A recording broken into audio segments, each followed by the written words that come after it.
सभी पत्रकार बंधुओं को नमस्कार। आज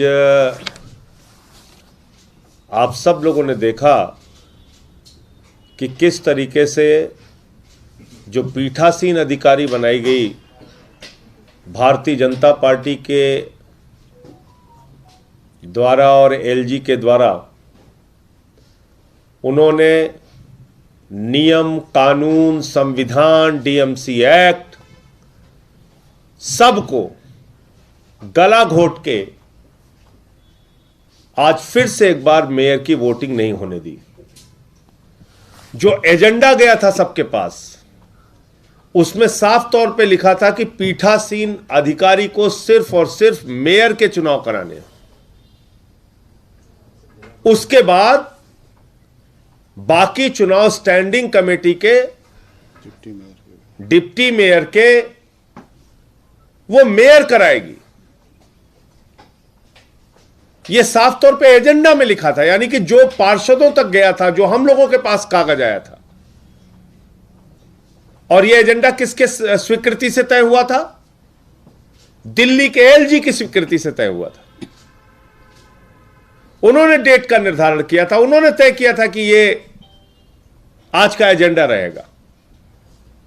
बावजूद इसके, जो बात संविधान में नहीं लिखी है कि एल्डरमैन को वोटिंग राइट है, आते ही पीठासीन अधिकारी कहती है एल्डरमैन वोट करेंगे।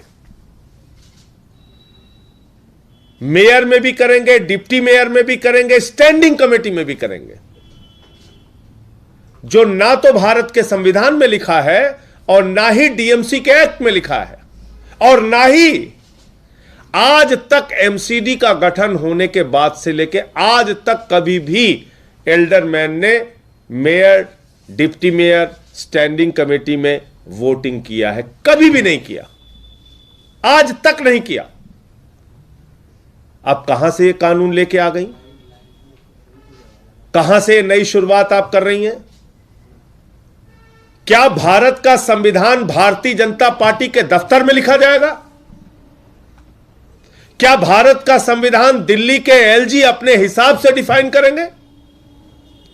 क्या भारत का संविधान भारतीय जनता पार्टी की पीठासीन अधिकारी डिसाइड करेंगी? क्या डीएमसी एक्ट में लिखी हुई बातों को दरकिनार करके अपने हिसाब से वोटिंग कराई जाएगी? आपको सिर्फ मेयर का चुनाव कराना है, और आप मेयर का चुनाव कराने के बजाय डिप्टी मेयर, स्टैंडिंग कमेटी, सारे चुनाव आप करा रही। एल्डरमैन को वोटिंग राइट दे रही है। इतना ही नहीं रुकी वो, फिर बीजेपी के एक नेता खड़ी हुई, उन्होंने कहा इनके 2 विधायकों को सजा हो गई है, उनको बाहर कीजिए। आप सभी पत्रकार बंधुओं को मैं कहना चाहता हूं, कोई भी विधायक या सांसद 2 साल की जब सजा होती है, उसके बाद वो डिस्क्वालीफाई होता है। संजीव झा को ना तो 2 साल की सजा हुई, ना अखिलेशपति त्रिपाठी को 2 साल की सजा हुई, और दोनों को जो सजा भी हुई थी 3 महीने की, उस पर कोर्ट से स्टे है। तो ये लोग कोर्ट भी नहीं मानते, ना संविधान मानते, ना डीएमसी एक्ट मानते, ना न्यायालय मानते। इससे भी अलग हट के बात बता रहा हूं आपको। एक व्यक्ति अगर विधायक के तौर पे किसी सदन में नॉमिनेट किया जा रहा है, लोकसभा के सदस्य के तौर पे लोकसभा के अध्यक्ष के द्वारा किसी सदन में नॉमिनेट किया जा रहा है, राज्यसभा के सांसद के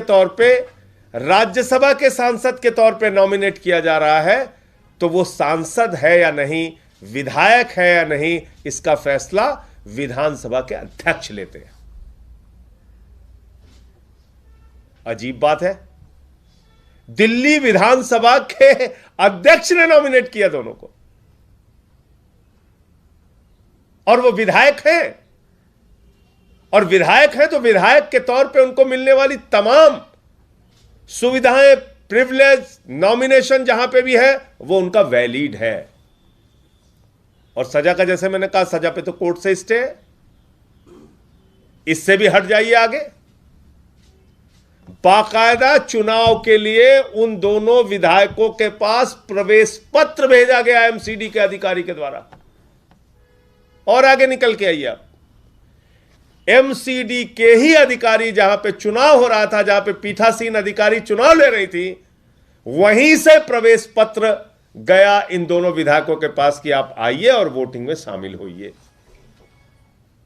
उसके बाद कह रहे इनको दोनों को बाहर करो। तो ये क्या है? ये किस प्रकार का मजाक है? भारत में आज की घटना से यह साफ हो गया है कि फिर चुनाव का कोई मतलब नहीं रहेगा। 2 करोड़ की आबादी वाले दिल्ली के लोगों ने अपनी एमसीडी में आम आदमी पार्टी को प्रचंड बहुमत से जिताया, एक जनादेश दिया। 15 साल की भारतीय जनता पार्टी की एमसीडी में जो उनका कुशासन था उसको उखाड़कर फेंका, और उसके बाद आप मेयर नहीं बनने दे रहे हैं। दिल्ली के एमसीडी के बराबर कई राज्यों की विधानसभाएं हैं। दिल्ली के एमसीडी से छोटी कई राज्यों की विधानसभाएं हैं। कल को ये बहुत ही खतरनाक परंपरा भारतीय जनता पार्टी ने शुरू की है। मैं तो देश के तमाम विपक्षी दलों से अपील करूंगा कि जाग जाइए, आगे यही आपके साथ होने वाला है। यही आपके साथ होने वाला है। विधानसभा में बीजेपी हारेगी, कहेगी सीएम नहीं बनने देंगे। दंगा करो, हंगामा करो, हल्ला करो, तोड़फोड़ करो, मत बनने दो सीएम। लोकसभा में बीजेपी हारेगी, दंगा करो, हंगामा करो, हल्ला करो, प्रधानमंत्री मत बनने दो। तो फिर तो चुनाव का कोई मतलब ही नहीं है। बंद कर दो चुनाव। चुनाव कराने का फिर क्या मतलब है? और आज की घटना से आम आदमी पार्टी का शक 100% सही साबित हुआ। और हमारा यह शक था कि भारतीय जनता पार्टी दरअसल एल्डरमैन को वोट कराना चाहती है, मनोनीत सदस्यों को वोट कराना चाहती है। पहले दिन से मैं ये बात कह रहा हूं, और तब भाजपाई कह रहे थे नहीं नहीं नहीं नहीं नहीं नहीं। आज खुल के सामने आ गया। स्टैंडिंग कमेटी का भी वोट एक साथ कराना चाहते हैं। तो अब आम आदमी पार्टी के, और आज आप देखिए बीजेपी के 4 सांसद मौजूद ही नहीं थे। यानी उन सांसदों को पहले से ही पता था कि वोटिंग होनी नहीं है, हंगामा होना है, हाउस तो चलेगा नहीं, तो सदन में ही ना जाओ। चारों सांसद बीजेपी के आज वोटिंग में हिस्सा लेने के लिए नहीं पहुंचे। तो इसलिए इस पूरे घटनाक्रम में आम आदमी पार्टी ने सहनशीलता का, संविधान में भरोसे का, डीएमसी एक्ट में भरोसे का आचरण प्रस्तुत किया। हमारे सारे सांसद, विधायक और पार्षद खामोशी के साथ भारतीय जनता पार्टी की तमाम बदतमीजियों को बर्दाश्त करते रहे, चुपचाप रहे। उन्होंने अपनी तरफ से कोई भी हो हल्ला नहीं किया। और अब ये सारे तथ्य माननीय सर्वोच्च न्यायालय के सामने रखे जाएंगे, और माननीय सर्वोच्च न्यायालय से हस्तक्षेप की अपील करेंगे हम लोग कि आप वोटर लिस्ट दिलवाइए। एल्डरमैन जिनको वोटिंग राइट नहीं है डीएमसी एक्ट और संविधान में, उनके वोटिंग राइट को रोकिए, और अपनी निगरानी में mayor, deputy mayor, standing committee का चुनाव कराइए। मेयर का चुनाव कराइए और डिप्टी मेयर और स्टैंडिंग कमेटी का चुनाव जो मेयर के अधिकार क्षेत्र का है उसको उसी हिसाब से करवाइए। ये पूरी बात मुझे कहनी थी। पंकज गुप्ता जी अपने साथ कोई आपके सवाल हो? सुप्रीम कोर्ट जाने की बात कर रहे हैं, तो कब तक फाइल करेंगे? उसके बारे में पार्टी फैसला लेगी जल्दी। दीदी, क्या लगता है कि इस पूरे मामले में एलजी का क्या रोल हो सकता है, क्योंकि बार-बार बैठक जो है वो स्थगित हो रही है, तो आपको लगता है कि एलजी का इसमें कुछ रोल होगा? भाई एलजी का ही सबसे बड़ा रोल है। आप देखिए ना, एक ऐसी महिला को पीठासीन अधिकारी उन्होंने बना दिया भारतीय जनता पार्टी की। पहली बात तो परंपराओं के विपरीत बनाया। सीनियर मेंबर हमारे पास थे, उनको नहीं बनाया पीठासीन अधिकारी। इसके अलावा आप ही खुद एजेंडा तय करके भेजते हो, मीटिंग कैसे होगी यह आप निर्धारित करते हो, और तुरंत उसको मीटिंग की शुरुआत में वो सारे एजेंडे को तार करके अपने हिसाब से कह रहे हैं हम चुनाव कराएंगे। तो इससे ज्यादा और एलजी का मिला जुला खेल क्या आपको नजर आएगा? इससे ज्यादा और क्या प्रमाण चाहिए? और आज आप देख लीजिए कितनी बदतमीजी की उन लोगों ने। हमारे लोग तो सारे शांत बैठे हुए थे, चुपचाप बैठे हुए थे।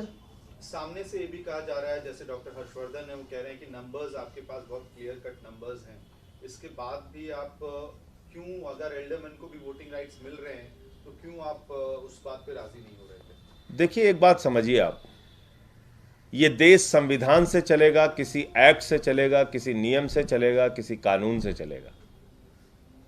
मतलब ये कोई बात नहीं हुई तो फिर इसका मतलब कल को अगर लोकसभा अध्यक्ष जी कहें कि डॉक्टर हर्षवर्धन जी, मेरा ये मन हो रहा है कि आपके खिलाफ जो लोग चुनाव लड़े थे, जो दूसरे नंबर वाला है वो कल से हाउस में आएगा, आप जाइए घर पे बैठिए, थोड़ा आराम कीजिए 1 साल, तो डॉक्टर साहब मान जाएंगे इस बात को? बहुत ही सीनियर पार्लियामेंटेरियन है, देश के केंद्रीय मंत्री रह चुके हैं। मैं पूछना चाहता हूं उनसे कि वो मान जाएंगे इस बात पे? मतलब एल्डरमैन को वोटिंग राइट ना कॉन्स्टिट्यूशन में ना डीएमसी एक्ट में कह रहे हैं, अगर दिया जा रहा है तो आपको आपत्ति क्या है? हंसी आती है बात सुन के। ये एक निर्वाचित प्रतिनिधि ऐसी बात कैसे कर सकते हैं? कल को अगर लोकसभा अध्यक्ष कहें कि भाई हर्षवर्धन जी, अब आप ऐसा कीजिए, 1 साल आप घर पे बैठिए, अब जो दूसरे नंबर पे आपके खिलाफ था चुनाव में वो आएगा अब, तो मतलब एक कोई नियम कानून संविधान से चलेगा ना। कोई हाउस, कोई एमसीडी, कोई विधानसभा, कोई संसद, उस नियम के हिसाब से चलिए। तो इसलिए ये एकदम साफ तौर पे आज दिखा कि किस तरह से भारतीय जनता पार्टी लोकतंत्र, संविधान, नियमों का, कानूनों का गला घोट रही है।